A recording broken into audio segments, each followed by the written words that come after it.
Seven Lamb Productions presents Atlas Avenue Beef.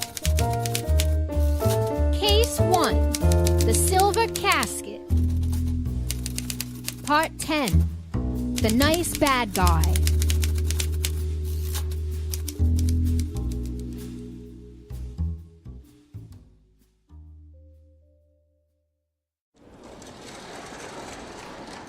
I arrived at the hospital a little after 4. I couldn't believe it. Paul had gotten hurt on his stakeout. I hope he's all right. I walked up to the front desk. Paul went? Oh my god, Paul went where? What? No, Went is his last name. I don't understand. Where is the last name? What? Paul went to is the last name. No, Paul went. Uh-huh. That's the name. I'm not sure if I follow. If you let me know where he went... No, listen carefully. Okay. I'm looking for a person. Mm-hmm. His first name Yeah. is Paul. Okay. His last name Uh-huh. is Went. Nope. You lost me. Is there someone else I can talk to? A nurse came over and I asked her where Paul Went was. She wasn't dumb, so she told me room 246. I rushed down the hallway. The numbers on the doors continued to decline until I reached Paul's room. I reached for the handle when the doctor came out. We nearly collided. Whoa, where's the fire? Sorry, I'm here to check on my friend Paul Went.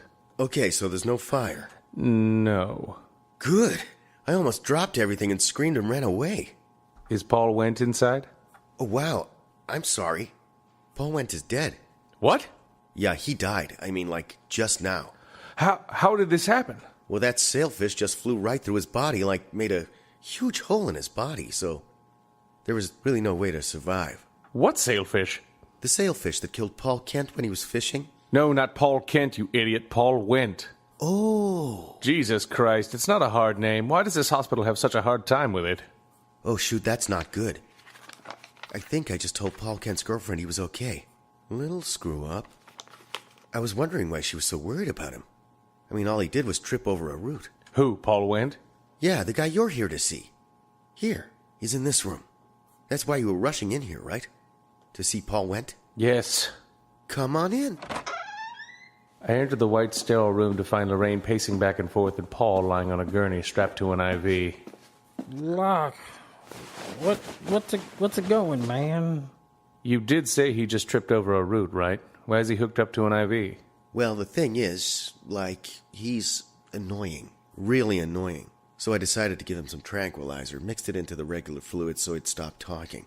He kept hitting on one of the nurses, said some inappropriate things. We had to bring in a male nurse so he'd stop. Oh, Jim, it's horrible. Lorraine ran up to me and threw her arms around my neck. She started to sob into my shoulder. Hey, get away from my wife. I knew you were sleeping with her. I knew it. I was so worried. There. I think he's going to be okay. Isn't that right, Doc? Of course, the guy just tripped over a root. He twisted his ankle. He can't die from that. See, Lorraine, Paul's going to be fine. Yep. I gotta get some papers for you to fill out. I'll be back. Terminator! Terminator! The doctor left and I led Lorraine over to a chair. She took a seat and started to calm down. How you doing, Paul? I'm all right, Jimmy Jones. How'd you trip over a root? With my foot. Right. How is he? I turned around to see Arthur. His hair was disheveled and his shirt was untucked. For some reason, he was wearing camo pants and a square necklace, and then I realized Paul had told him what to wear on the stakeout. You know, you don't actually have to wear camo on a stakeout. Oh, okay. So we'll just let people see us? You're supposed to blend in with your surroundings. Are there a lot of other people walking around in camo pants? We blend in with the bushes. In a car? Anywhere. Well, that makes a lot of sense. You don't get it. No, you don't get it. Oh, I get it. Guys, please, you're upsetting Paul. He's sleeping.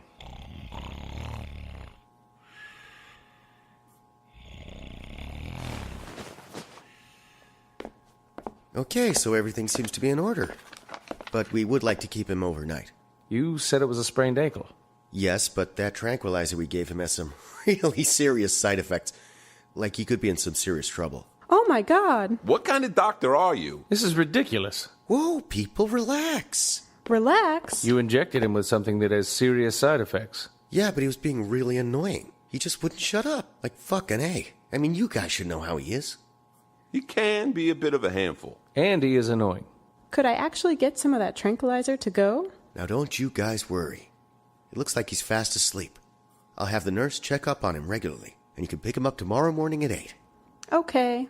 And if we don't have him ready by 8 tomorrow, then your next doctor's visit is free of charge. Ooh, discounts. The weird doctor left and Lorraine went back to Paul's bedside. She sat on the edge of the gurney and stroked Paul's hair, or what was left of it.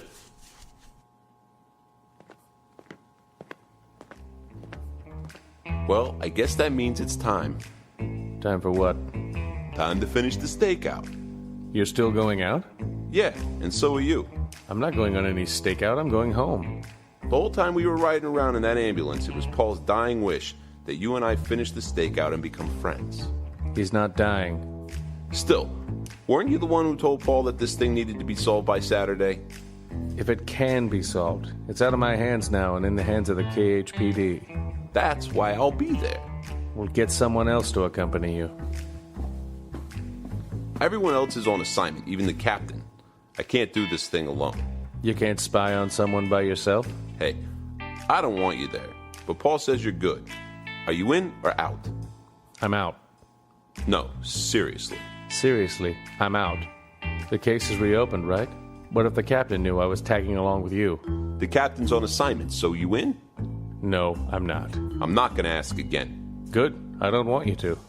Damn it, Jimbo, Paul is dying. He sprained his ankle. So, does that mean you're in?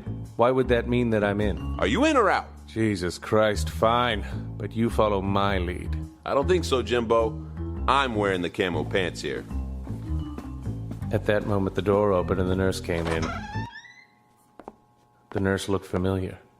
He walked up to Paul's bed, and then that's when I recognized him. Barry? You're not a nurse. You're a translator. Actually, I'm both. You're a translator and a nurse? You're fucking stupid. Oh, I can't have two jobs. You don't like Barry? The captain loves him. That's why he brought him in as translator. He also helped remove the captain's appendix. Where? At the precinct? No, here. That's where the captain met him. All right, let's just move you onto your side. Why are you moving Paul? It's better if he sleeps on his side. It helps the tranquilizers leave his system. How? Can you just let me do my job, buddy?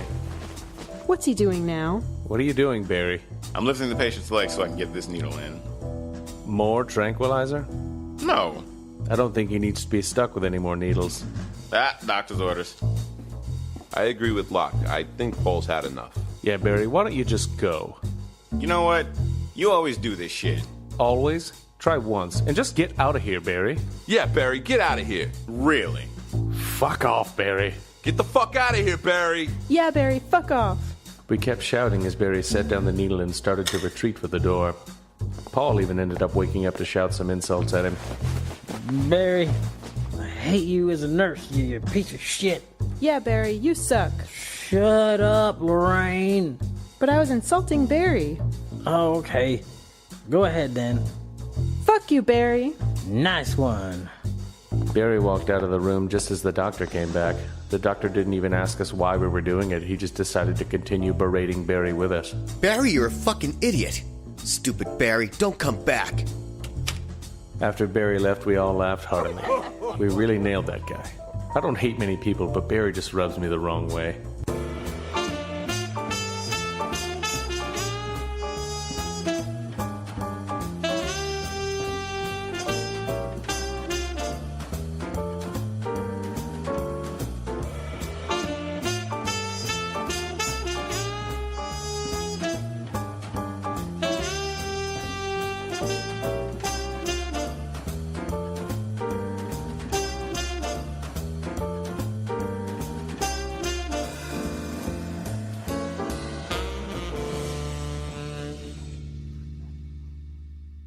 Although I didn't want to spend any time with Arthur, I figured I'd accompany him on the stakeout. The merger was going through in 4 days, and Desmond Grant was still behind bars. Who knows if we'd find anything? Plus, I didn't really have anything better to do tonight. I followed Arthur outside of the hospital, and he gave me a ride back to my place. I grabbed a pair of binoculars and got changed into a new suit, not camo pants. We headed to this Evan Greenbaulms and arrived just after 7 o'clock. Arthur parked across the street from the O'Reilly mansion, which gave us a great view of the Greenbaulms' house that sat behind a long row of hedges. It looked like Evan Greenbaum was doing some yard work, and Charlotte, I believe her name was playing with her daughter in a small plastic castle. Nothing out of the ordinary yet. Maybe we should move up. No, they may see us. Are you sure? You have your camo pants on? Was that a joke? I was being sarcastic, yes. Why? Because you look like an idiot. Well, let's just see how you look with a bullet in your chest, while I'm just a lowly little bush. In a car, with binoculars. Stop being sarcastic. Let's just wait till they head inside. Then what? We'll go around back, just follow me. But you better watch your step. Are you threatening me? No, I'm generally concerned. Paul tripped over a root by that hedge right there. Oh. You know, Paul really wants us to be friends. He keeps talking about how we could be the 3 Padres. I think you mean the 3 amigos, unless you and I become fathers. I'm not into that gay shit. I didn't mean together. I tried to talk him out of it, but like I said, he really wanted you here. I guess it works out, though. The precinct has been losing people left and right. What do you mean? Paul's not the only detective in the hospital right now. We've had a slew of people wind up there. 2 guys working on the Crackerjack murder case ended up there 2 days ago, wound up in a gunfight. Then there was that Andrew Fedora, the guy your friend Carter knocked cold to escape. Oh, and the captain, but that was to have his appendix removed. Plus, Paul can't stop talking about how great of an investigator you are. I don't see it, but if you're better now than when you were in the KHPD... What's that supposed to mean? How do you live with yourself? You trying to start something? No, I'm generally interested. Do you live alone? Apartment or house? How much do you pay in taxes each year? I don't believe you just happen to be wording everything this way. What's your problem? You want to know my problem? That's why I asked. My problem is that Paul looks up to you. He thinks you were such a great detective, a great PI, and just an overall great guy, but I see through it all just like the captain. Really? Yeah, if you were such a good detective, you'd still be part of the KHPD, but no, you had to go and shoot. Don't say another word. Fambuggle. What? Don't tell me what to do. But you didn't say another word. Scared, huh? No, fambuggle's not a word. Paul may want us to become the 3 San Diego Padres. He doesn't. But I don't see it happening. Don't worry, I'll remain professional, and I'll complete Paul's dying wish. After that, I am done with you. Whatever helps you sleep at night. CPAP mask. What? They went inside. Let's go. Follow me. I didn't feel like putting up much of a fight. After this, I wouldn't have to deal with Arthur anymore. I decided to let him lead the way. His square necklace jangled as we ran up to the tall hedge line. We then snuck around the side of the large house. I carried my binoculars and tried to get a good look inside. I don't see anything. Not that I thought I would. You think they're just going to prance around with the vase? I think we should go talk to them. Wait, look. The back window's open. Arthur cupped his hands around his eyes. Did you leave your binoculars in the car? On purpose. Just use mine. I don't need them. We waited a few minutes as Arthur scanned the backyard. This is dumb. Let's just question the guy and his wife. I know they have it. How? Paul said he saw a vase last time we were here, right before he fell. It was in the side window, but since the shades were up, he had to go to the back, and there it is. Boom. One vase sitting on a pedestal right there by the couch. Why would they put it right near 2 windows? Now we could go question him, Big Jimbo. Why did you even need me for this? We walked back around to the front of the house, walked up some stone steps to the front door.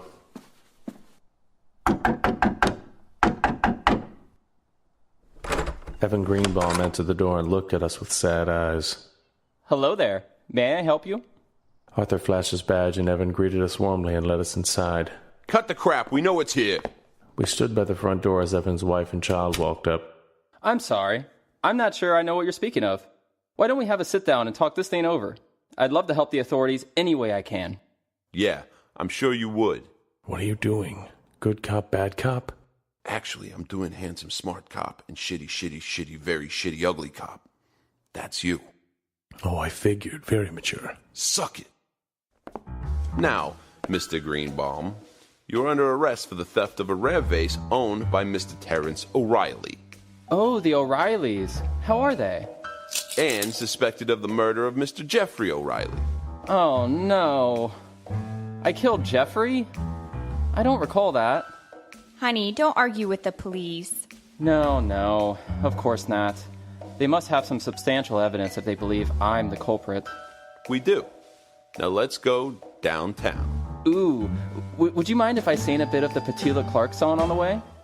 Downtown. Yes. Now shut up. Sorry, sir.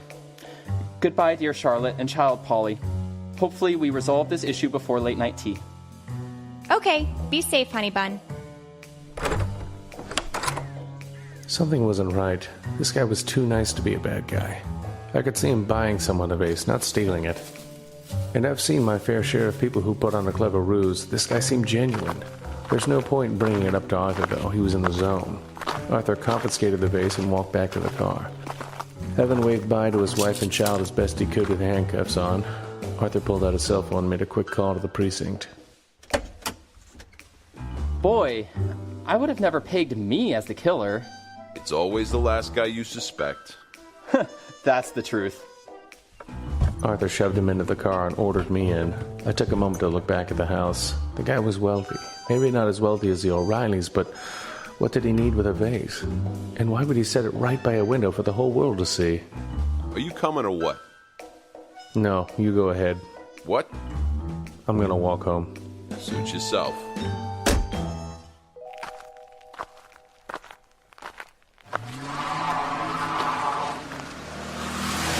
Arthur sped out down the road, leaving me on the street corner looking at the Greenbaum household. Charlotte had already head back inside. The sun was going down quicker than a prostitute on a congressman. I wanted to investigate further. I slipped a cigarette between my lips and pulled out my lighter gun. Angela's gift. I pulled the trigger. The tiny orange flame flickered at the end of the cigarette. This was a good lighter. Sturdy. It felt like a real gun, although slightly smaller. My finger barely able to fit inside the trigger guard. I took a puff and let the smoke seep out the corners of my mouth. I headed toward the house. Maybe Charlotte could provide some insight into what was going on here, because if there was one thing I was sure of, it was that something was amiss.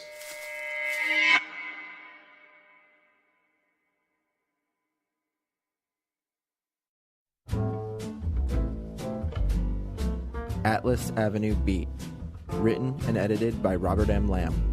Starring Jack Austin as Locke, Amy LeRae as Edith, Jose Caraballo as Paul, Brian Messick as Arthur, Shannon McCarthy as Lorraine, Megan Austin as Angela. Co-starring Hope Ennis, Amber Simpson, Shannon Lee, Mike Butler, Ashley Wilkins, John Lasavith, Gene Lamb, Mike Lenhart, Matthew Manning, and Robert M. Lamb. Music provided by Kevin MacLeod of Incompetech.com. If you enjoy this podcast, don't forget to rate and review on iTunes.